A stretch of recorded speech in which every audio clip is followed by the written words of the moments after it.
not going to show you all taking the dash apart. There's plenty of videos on YouTube about it.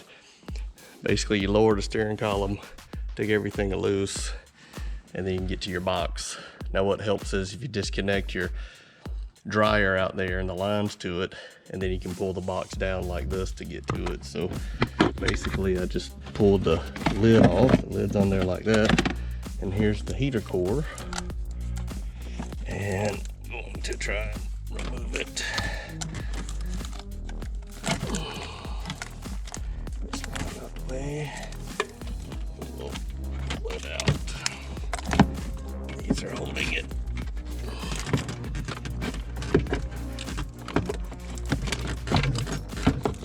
And there we go.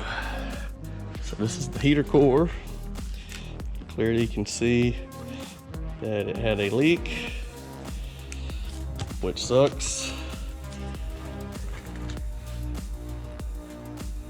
There's some information about it. Looks like it was a Ford one.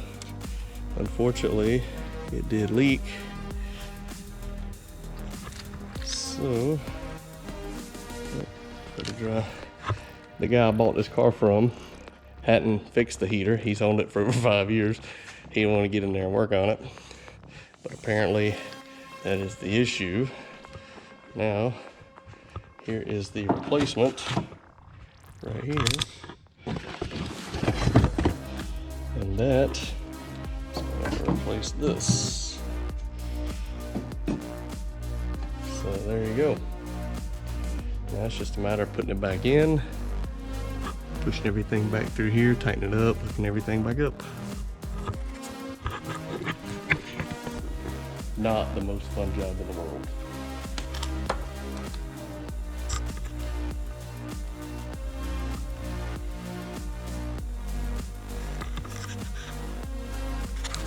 So exciting. Of course, as parts come in, I have to stop working on the heater core. But here's the old coil, no name, black. Here's a new coil, MSD. And a new set of wires. These are the Ford Racing black wires. Gonna go on it next. All right, this is a tool to remove what they call the TFI module. It's right here on the bottom of the distributor. So you loosen the distributor so you can get to it. Anyway, loosen the distributor so you get to it, and you turn this, and you loosen the screws, pull them out. It looks like that. Here's the part number for the tool. And here's a brand new TFI module part number, Ford Motorsport. And it looks like this.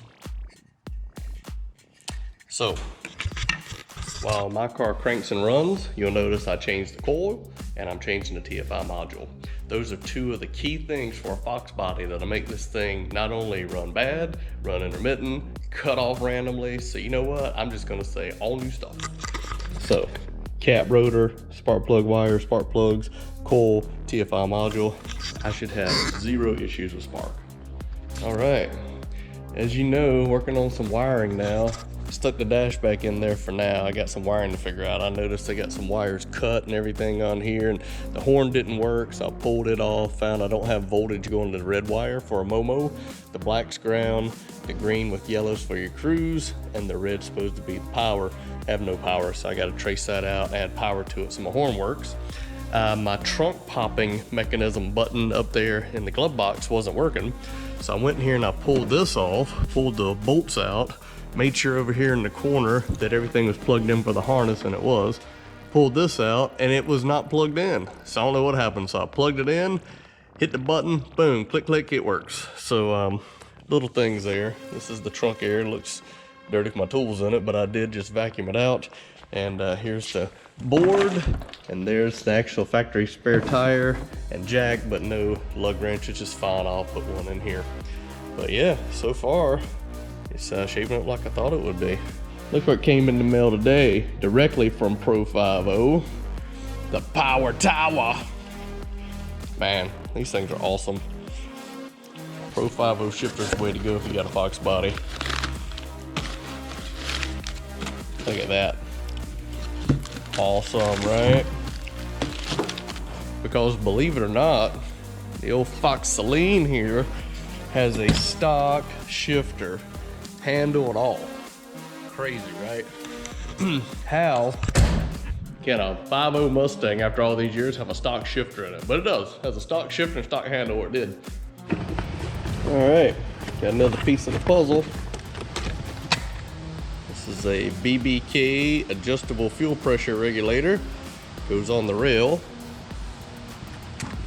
Basically, it's going to replace this stock one right here. So I'll swap the regulator out. You'll notice my injectors are gone. I'm actually waiting for a new set of injectors to show up. They're still 19 pounds, but a brand new set, upgraded the Bosch style, whatever you want to call it. So it'll have new injectors and a new regulator to go with it. Sure is a lot easier to intake the rails up out of the way like this. You take off these screws, which works good with a cordless device like this, a number 4. And then, once you get off, you just wiggle this off like so. And there you go. There's a stock regulator, not adjustable. So we're gonna put this bad boy in it. They give you new screws, reuse the new screws, and make sure it's got this rubber gasket on it, which it does, and we're good to go. So this is going in the museum pile. How you like that? As I'm waiting for parts, this is just some of the progress.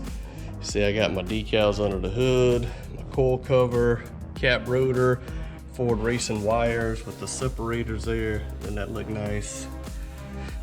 Oil fill cap, upper radiator hoses and lower, all brand new hoses and thermostat. These are the hold down brackets. All that looks really good. Yeah, that's my new fuel pressure regulator there. Valve covers, I just touched them up a little bit. I'll get ready to drop the intake on once my injectors show up. Well, it's like Christmas around here. Just got 2 packages delivered. These are 19-pound Bosch upgraded injectors. You can see there. They came from the fuel injector connection. So I've got those to put in it. So I've got a set of new to me flow match 19-pound injector, so I don't have any problems. And then my new to me cluster just came in with the 140 speedometer, the tach, everything now. Hopefully all my gauges work properly now because my tach was screwed up on my other cluster. So I'm gonna go pop the other cluster out, pop this one in. But before I do that, I noticed one of these screws is weird, so I'll change that out. I'll take the lens off and clean it up and behind it really well, and then I'll put it in. And this one's showing a sweet low 22,000 miles. Haha. And the trip works perfect. And look at that. There's the new updated injectors in place.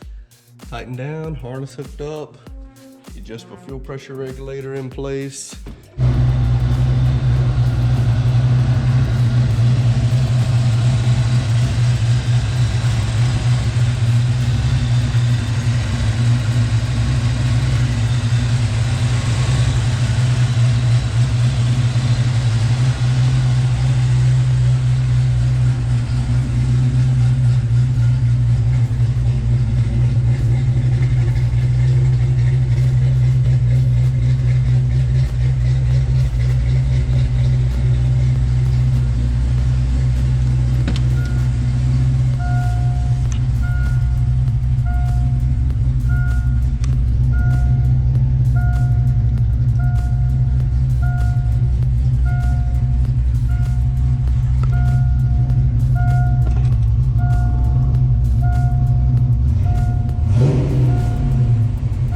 Good, the tag's working properly.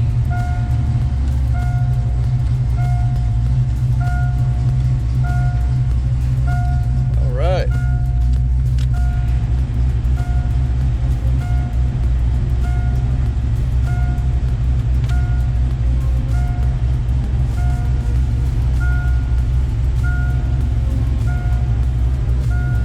Blowing out the defrost, gotta make sure my vacuum. So as I'm pulling a vacuum on the AC system here, you can see it's pulling down good. Once I pull it down, I'll be able to put some Freon in it. What I want to show you was this contraption. This was some alarm system that was on the car when I got it. And the reason I know it is I had the battery and hooked up the battery. This thing started blaring right in my ear. It's located right under the fender liner under the battery compartment. Super loud. So on my key fob, I had a looked like an alarm to turn it off. I figured out how to turn it off, but I really didn't know much about it. It looks like an old school audio box or something system. So you know what? Here's what I think about those. In the trash. One less thing to worry about with this car. And somebody had really hacked the wires up trying to put that on here. So I had to clean all that up, go back and heat shrink some wire stuff together, clean it up, tie it all up, make it nice. But right now under the hood, don't mind my blanket to keep the smoke down. But under the hood, it's looking nice. More like factory, which is what I wanted.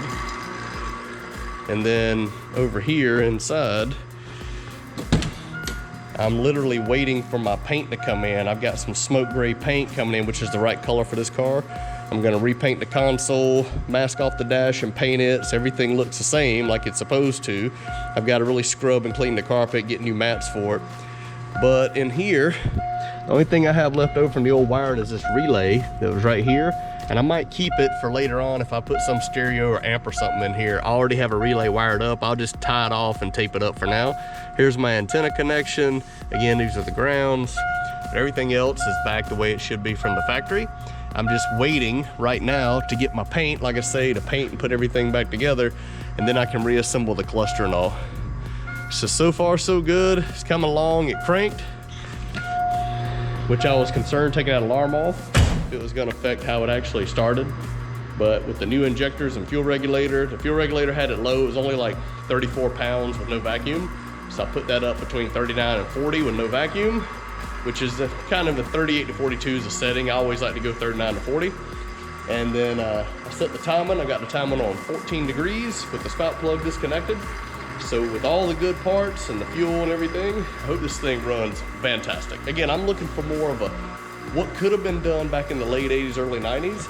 So again, this car has it. Cobra intake, B303 cam, 172 rockers, Motorsport shorty headers, Pro Chamber off-road pipe with Flowmaster catback, 355 gears.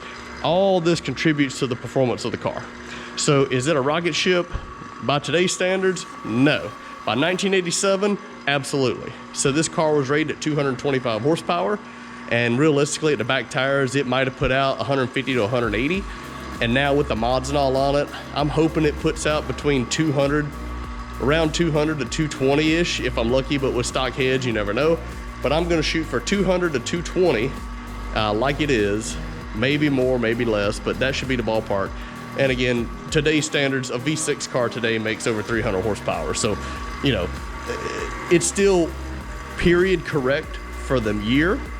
And that's what I wanted to keep it. I don't want to go extravagant on it. Could I put a shot of nitrous on it? Absolutely. Would that wake it up about a 7,500 shot? You know it. So we'll see. But right now I'm charging the unit, getting all the vacuum pulled down on it for 45 minutes. Make sure it doesn't leak when I turn everything off. And then I'll be able to pop some Freon in it, get the air working. By the way, the heat started blowing hot. It's good. I just got to fix my vacuum. My vacuum is not moving the door inside to go for the blend door. So I got to figure out what's going on with that. Other than that, the fan works, the heat works now, which it didn't have when I got it, and now I'm about to fix the air conditioning.